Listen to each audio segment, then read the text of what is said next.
नमस्कार, मैं professor M Shah अमीद, Hindi विभाग, अलीगढ़ मुस्लिम यूनिवर्सिटी अलीगढ़। पाठ्यक्रम अनुवाद आवश्यकता और स्वरूप, इसके अंतर्गत सप्ताह 6 व्याख्यान 26, जिसमें भारतीय अनुवाद अध्ययन आरंभ, भारतीय अनुवाद सिद्धांत, भारतीय अनुवाद चिंतक, इसके अंतर्गत भारतीय अनुवाद अध्ययन आरंभ, भारतीय अनुवाद सिद्धांत 1 पर आज व्याख्यान होगी। तो पिछले व्याख्यान में जो सप्ताह 5 में हमने पाश्चात्य देखा, अब सप्ताह 6 में हम भारतीय देख रहे हैं। तो इस व्याख्यान को आरंभ करने से पहले मैं आपको एक और बात बता दूं कि जो हमने पहले के व्याख्यानों में, वहाँ हमने भारतीय अनुवाद सिद्धांत का जन्म या भारतीय अनुवाद परंपरा का जन्म हमने देखा।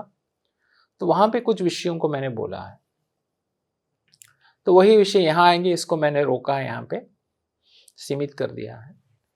और आगे भी हम जो है अनुवाद और भारतीय भाषा आएंगी या भारतीय साहित्य आएगा, वहाँ पे भी जो है इससे संबंधित कुछ और सामग्री वहाँ भी जाएगी। इसलिए यहाँ पे बहुत सीमित करना ज़रूरी सोचा मैंने, क्योंकि फिर वो चीज़ें फिर बार बार ऐसे लगेगा कि हम बार बार उन्हीं बातों को हम दोहरा रहे हैं।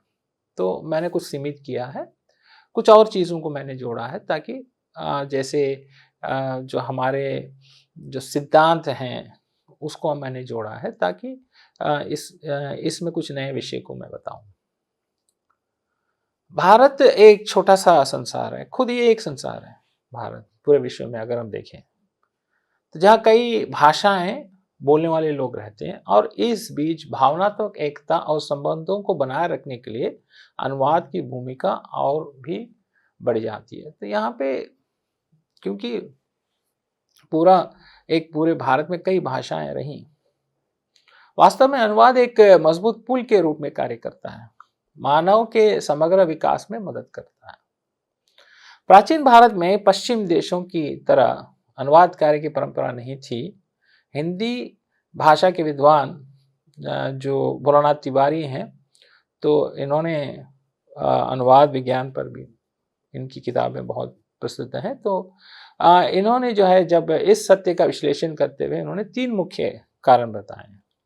एक, जो प्राचीन काल में साहित्य और विज्ञान महत्वपूर्ण क्षेत्र थे, जिनमें भारत बहुत अग्रणी था, जिसके लिए गणित, दर्शन, आयुर्वेद, संस्कृत, नैतिक कथा से संबंधित कई भारतीय ग्रंथों का अनुवाद दुनिया की कई भाषाओं में किया गया। और इस प्रकार भारत एक प्रदाता के रूप में था, और इसके लिए प्राप्तकर्ता बनने का अवसर बहुत कम था। तो भारत के पास खुद ये सब ज्ञान रहा। भारतीयों ने बाहर नए क्षेत्रों में जो कुछ देखा, उसे अनुवाद के रूप में स्वीकार करते हुए सीखा, समझा और अपने शब्दों में, अपने शैली में व्यक्त करने के लिए फिर से लिखा।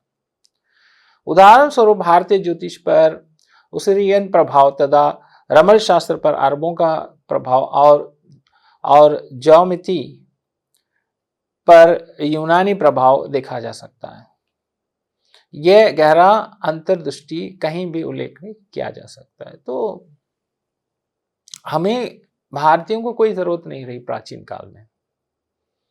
अब स्थिति अलग है। अब जो है वो हमें तकनीक, जैसे हमें यहाँ पे ज्ञान की बात कर रहे हैं, तो आज जो है आज के समय में हमें तकनीक चाहिए। ज्ञान जो एक सामान्य ज्ञान था, वो ज्ञान तो भारत में ही था, लेकिन अब तकनीक और आगे बढ़ गई है। इसलिए अब जो है वो अनुवाद बहुत हो रहे हैं भारतीय भाषाओं। कुछ अनुवाद हो सकते हैं और समय के साथ नष्ट हो सकते हैं। संस्कृत से कई भाषाएं उत्पन्न हुई हैं और प्रभावित हुई हैं। संस्कृत की भाषा और उसका साहित्य बहुत समृद्ध है, जिसमें अन्य भाषाओं में अनुवाद बहुत कम हुआ है। और जो अनुवाद हुए हैं उन्हें पूर्ण अनुवाद नहीं कहा जा सकता। इन्हें अंतभाषिक, अंतर्भाषिक और प्रतीकात्मक अनुवाद माने जा सकते हैं, जो सांस्कृतिक काव्यों का सांस्कृतिक गद्य में रूपांतरण, वेदों की ऋचाओं का मौलिक संस्कृति में अनुवाद अंतभाषिक अनुवाद में आता है। तो जैसे हमने इस पर बहुत गहरा अध्ययन पहले हम कर चुके हैं, जैसे अंतभाषिक, अंतर्भाषिक, प्रतीकात्मक, इस पर हमने बहुत गहरा अध्ययन किया है। तो यहाँ पे हम संस्कृत को लेकर बात करेंगे। तो ये सब प्रक्रिया हुई है। संस्कृत नाटकों में पुरुष पात्र संस्कृत बोलते हैं, किंतु स्त्री, विदूषक, दास, श्रमिक आदि प्राकृत बोलते हैं। प्राकृत भी कई प्रकार की हैं। प्राकृत संवादों के साथ संस्कृत पाठ भी दिया गया था, इसे संस्कृत छाया कहते हैं। इससे अंतर्भाषिक अनुवाद के अंतर्गत रखा जा सकता है। तो अब ये जैसे मैंने आपसे पहले इसका कई उदाहरण दिया था कि ये हिंदी और उर्दू को लेकर, वैसे संस्कृत और प्राकृत है। प्राकृत के अनेक ग्रंथों के छाया अनुवाद मिलते हैं। गणार्य की बृहकथा, जो मूलतः पैशाची संस्कृति की रचना है, संस्कृत में इसके कई अनुवाद हुए हैं जो आज भी उपलब्ध हैं। यथा बृहस्वामिनी कृत बृहकथा श्लोक संग्रह, क्षेमेंद्र कृत बृहकथा मंजरी और सोमदेव कृत कथा सरित सागर। गुप्त युग में संस्कृत साहित्य बहुत अधिक समृद्ध हुआ। इस काल में संस्कृत में प्राकृत के प्रमुख ग्रंथों के अनुवाद हुए। जैन धर्म से संबंधित ग्रंथ विसंतति विंसिका, पंचसंग्रह, पंचस्तिकाय आदि के संस्कृत में अनुवाद हुए। महाराष्ट्र प्राकृत की सुप्रसिद्ध रचना गहासत्साई के संस्कृत तथा अन्य अनेक भाषाओं में अनुवाद। तो अब हम परंपरा देखते हुए आ रहे हैं भारत में अनुवाद को लेकर। तो जैसे हम भारत की बात करेंगे तो फिर हम पहले वहां से हम शुरू करेंगे। जैसे संस्कृत है, संस्कृत, पाली, प्राकृत, अपभ्रंश, अवहट, पुरानी हिंदी, हिंदी, तो ऐसे आता है भारत का। तो जो कालों के आधार पर, तो बौद्ध धर्म जब आएगा तो वहां पे जो है पाली प्राकृत भाषाएं आएंगी। तो यही इसका क्रम है। फिर जैसे अगर हम देखेंगे पूरे भारत के इतिहास को हम देखेंगे तो मुगलों का शासनकाल बहुत लंबे समय तक रहा, अंग्रेजों का शासनकाल बहुत लंबे समय तक रहा। और इससे पहले भारत के कई राज्य हैं। मुगल समय में भी कई राज्य रहे। पूरे भारत के जो है, जो हमारे जो आज जो अलग अलग प्रदेश हैं, अलग अलग हमारे जो प्रांत हैं, उसके राजा अलग अलग थे।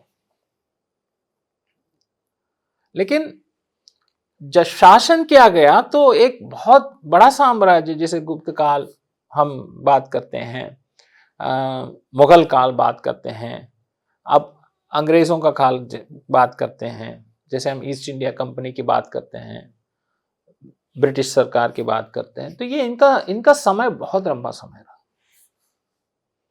तो इसी आधार पर जो है वो काल निर्धारित आधार पर जो उस समय के जो साहित्य या अनुवाद को हम विभाजित करते हैं। अब जैसे हिंदी साहित्य के इतिहास में अगर हम देखेंगे तो हम कह रहे हैं कि आदिकाल, फिर भक्ति काल, फिर रीति काल, फिर हम आधुनिक काल कहेंगे। तो ऐसे कालों में विभाजित। तो मुगल काल के समय में व्याख्या, टिप्पणी, विवरण, वर्णन, सरल अर्थ, विशेष अर्थ जैसे कई अनुवाद सर भारतीय विद्वानों द्वारा और भारतीय रचनाओं में उनके राजनीति और सामाजिक नागरिक रचना के सर्वोत्तम क्रियान्वयन के लिए तत्वों को प्रदर्शित करने वाले भारतीय विद्वानों के प्रयास के माध्यम से अनुवाद में अनुकलन की प्रक्रिया बढ़ी। मुगल शासन काल में यह प्रयास विशेष रूप से विकसित हुआ। जिस दिशा में सबसे पहले ध्यान देने योग्य बात रामकथा का आत्मसातीकरण है। सदियों पहले से रामकथा व्यापक रूप से फैली हुई थी। भारत के किसी भी यात्री ने व्यापार के लिए पड़ोसी देश में यात्रा की तो वहां उन्होंने रामकथा का प्रचार किया। वहां के निवासियों ने इसमें अनुकूलन और आत्मसातीकरण की स्थिति बनाई।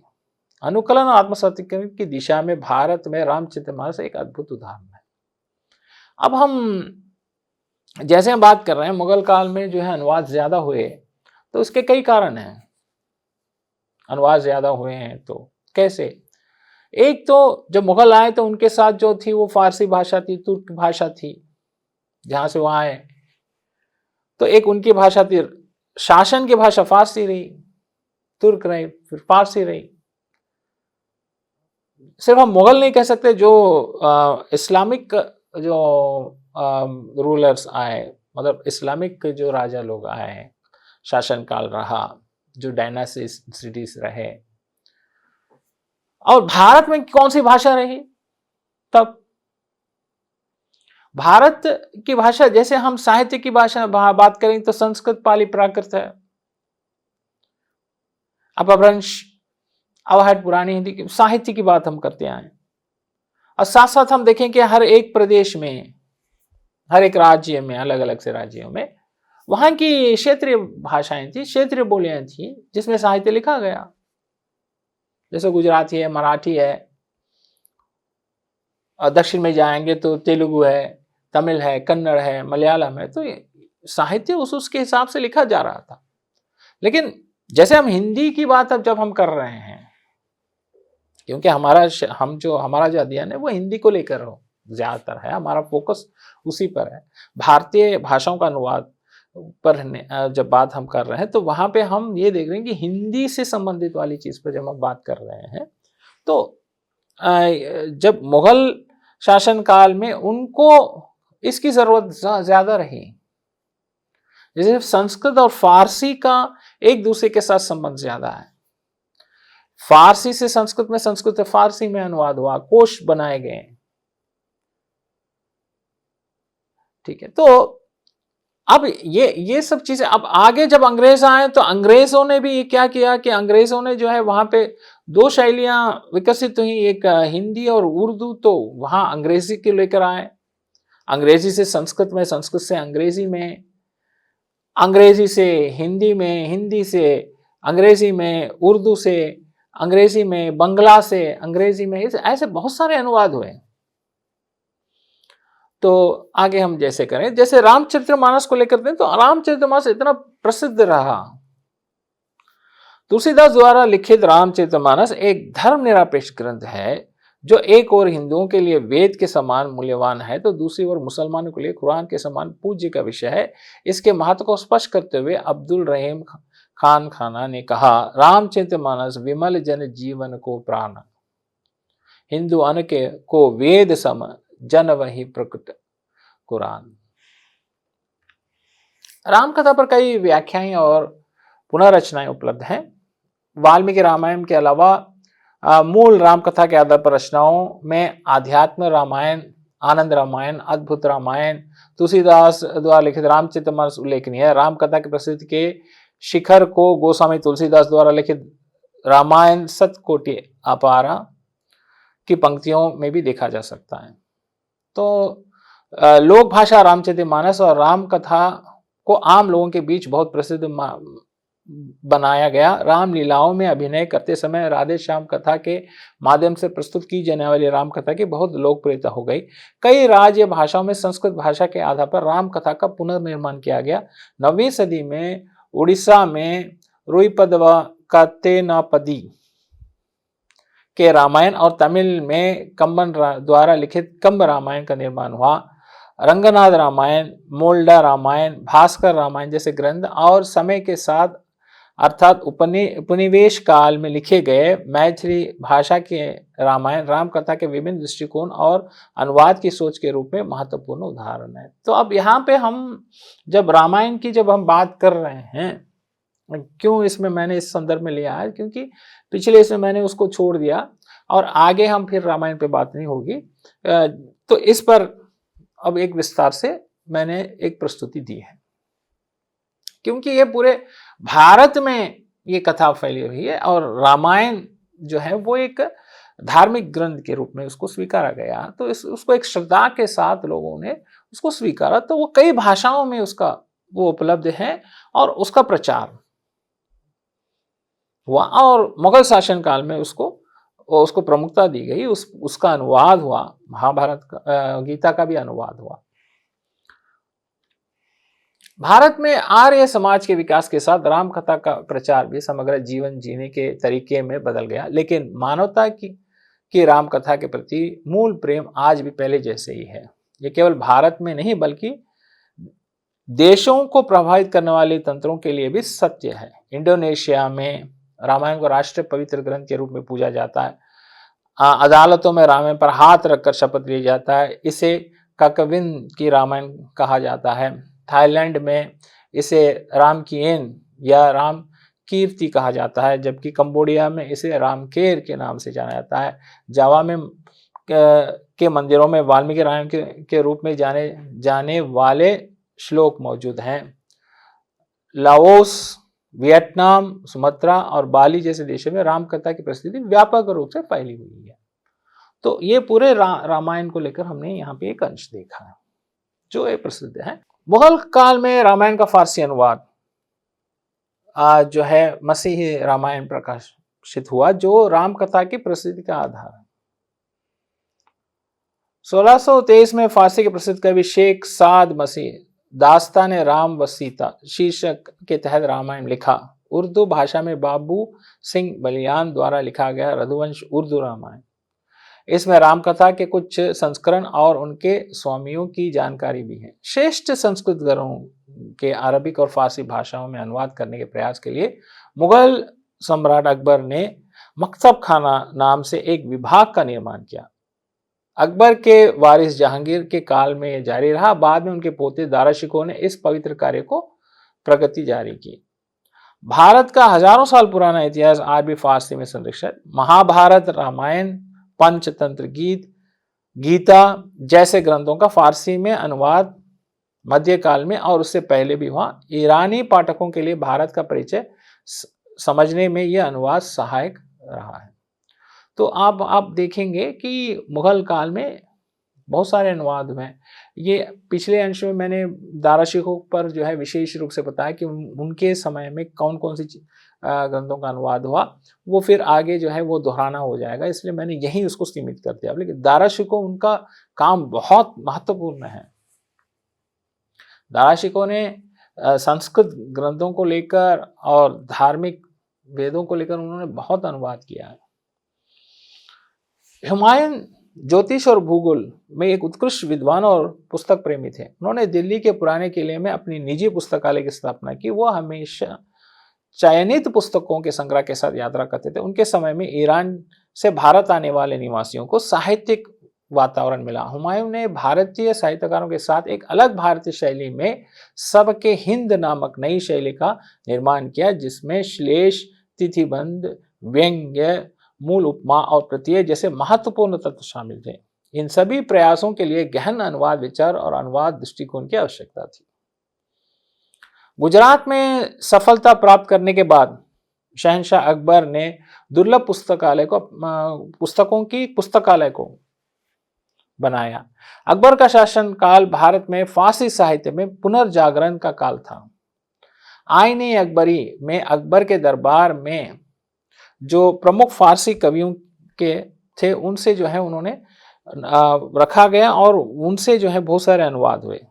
अकबर के दरबारी कवि फैज, अमीर खुसरो आदि भारतीय फारसी साहित्य के सबसे महान कवियों में से थे। अकबर के आदेश पर अब्बास खान सरवानी ने तोहफे अकबर शाही नामक रचना का निर्माण किया, जिसमें शेरशाह सूरी के कार्यों को उजागर किया गया। अब दरबार में ही लोग रहे, फैज, अमीर खुसरो जो मुगल दरबार में ही रहे, उन्होंने जो है कई अनुवाद किए। जो ये फारसी के भी थे, संस्कृत के भी विद्वान थे, इन्होंने बहुत सारे अनुवाद किए। अब ये मैं यहीं रोक रहा हूं और हम यहाँ पे सिर्फ प्राचीन और मध्यकाल तक आ रहे हैं। अगले व्याख्यान में हम आधुनिक काल पर जाएंगे। अब यहाँ पे हमने ये और इसकी परंपरा बहुत लंबी है, बहुत सारे अनुवाद हुए हैं, बहुत सारी इसकी जो है हमारी परंपरा रही है और बहुत सारे अनुवाद हुए हैं जो हम पहले कुछ बोल चुके हैं, अब कुछ बोल दिए हैं और आगे के व्याख्यान में वो आएंगे। इसलिए ये मत सोचिए कि अधूरा रह गया, इसमें बहुत सारे विषय हैं अब वैसे ही जो और भी चीज़ें ये हैं कि हमने बौद्ध साहित्य पर भी बात हमने हमें रखा कि बौद्ध साहित्य का अनुवाद जो है वो बौद्ध धर्म के प्रचार के लिए बहुत सारे ग्रंथों का अनुवाद हुआ और वो विदेश गए। वैसे ही बाइबल का अनुवाद और कुरान का अनुवाद हुआ, वो भारत में भी आया।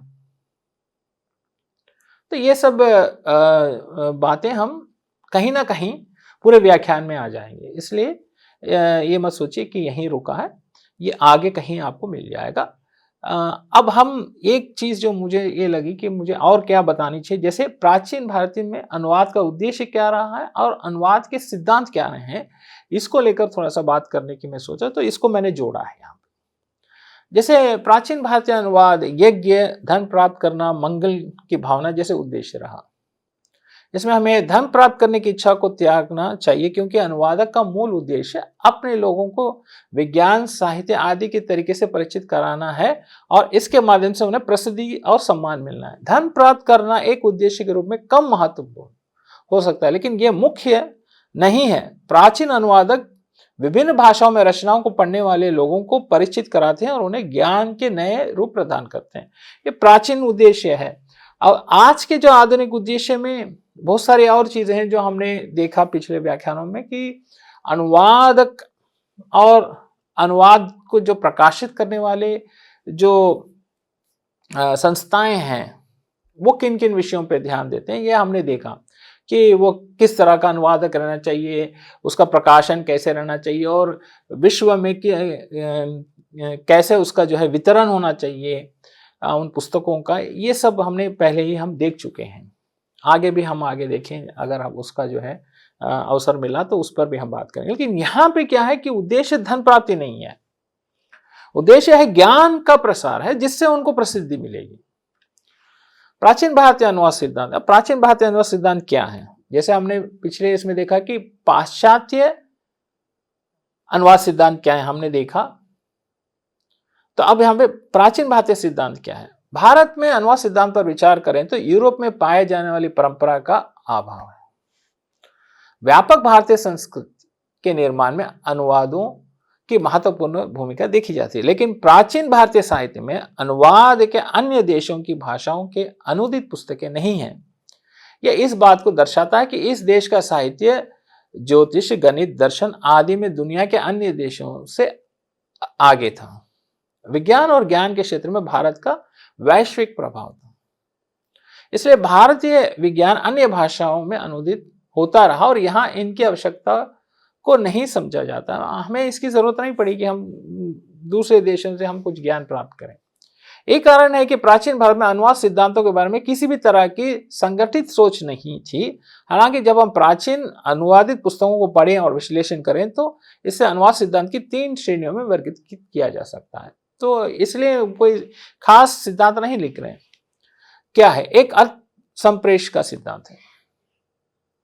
प्राचीन काल में अनुवाद कार्य में भाषा की संरचना के सूक्ष्म विश्लेषण के साथ भाषा के अर्थ पर अधिक ध्यान दिया जाने लगा।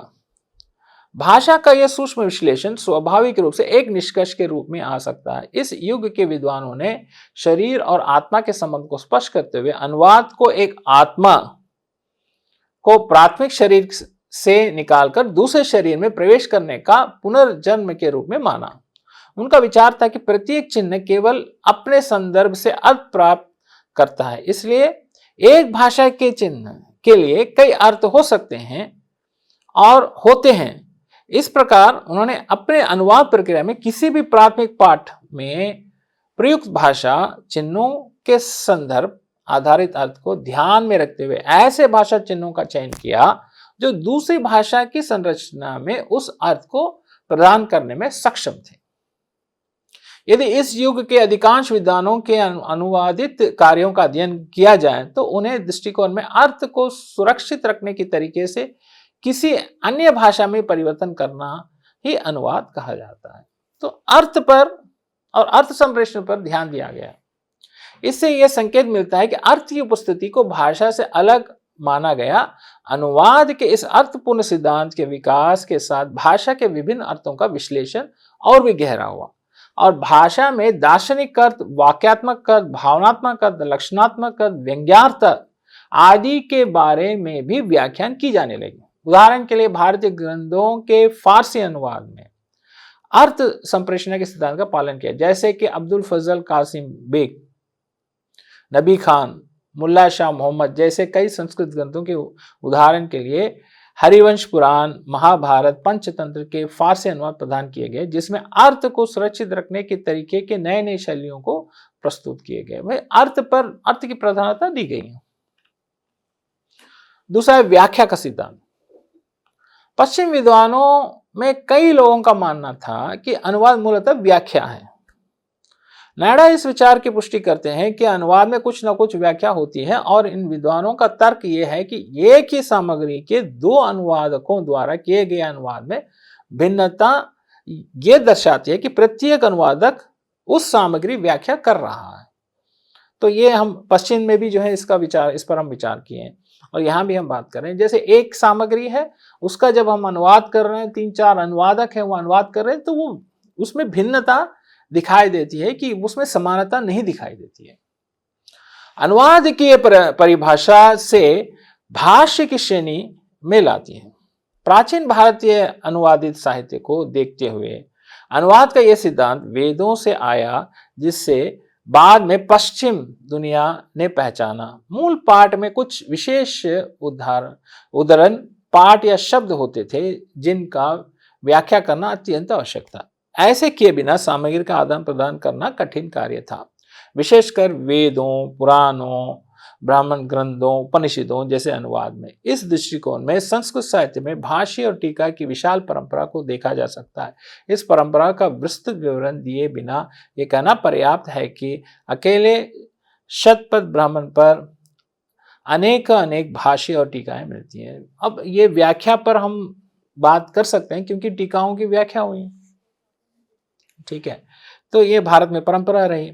इसमें हरि स्वामी सायन और कवींद्र सरस्वती के माध्यम अति प्रमाणित माने जाते हैं। शंकराचार्य के अतिरिक्त रामानुज, निम्बार्क, वल्लभ, मध्वाचार्य आदि संप्रदायों के प्रवर्तक आचार्यों ने भाष्य टीकाएं लिखी। रीतिकालीन काव्यज्ञों ने संस्कृत काव्य शास्त्र ग्रंथों का भावानुवाद, छाया अनुवाद प्रस्तुत करते हुए लक्षण और उदाहरण के माध्यम से अनुवाद की व्याख्या सिद्धांत को पुष्टि की है।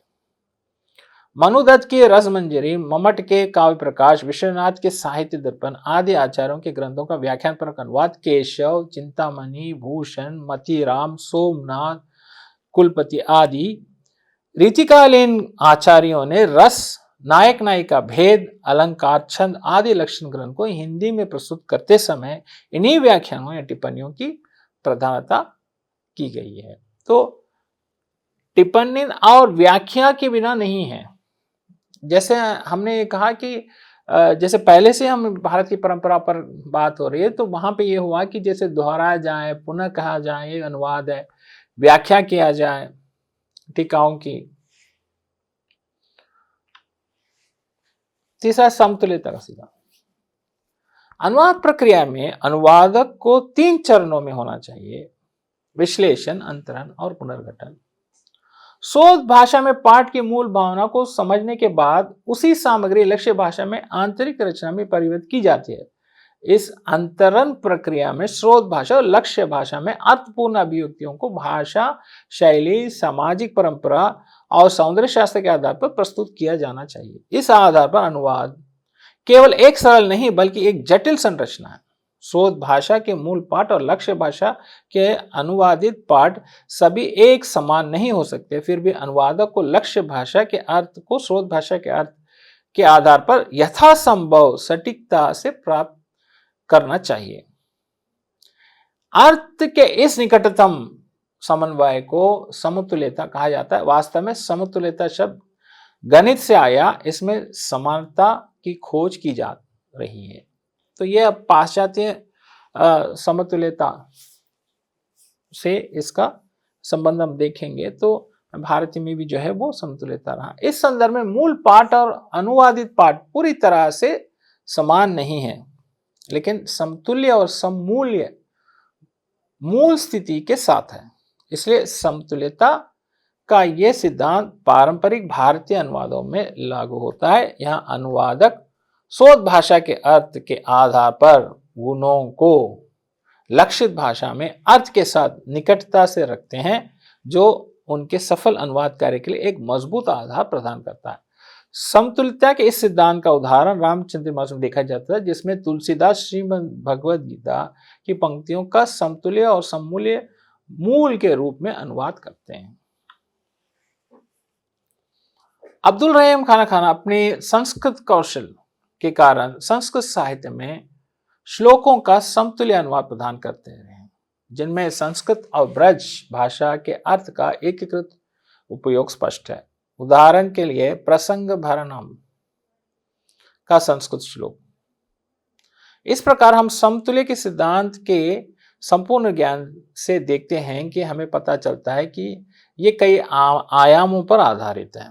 कौन कौन से आयाम हैं? पहला, भाषाओं की निकटता। दूसरा, विषय वस्तु का स्वरूप और उसकी शैली। तीसरा, अनुवादक की क्षमता और प्रशिक्षण।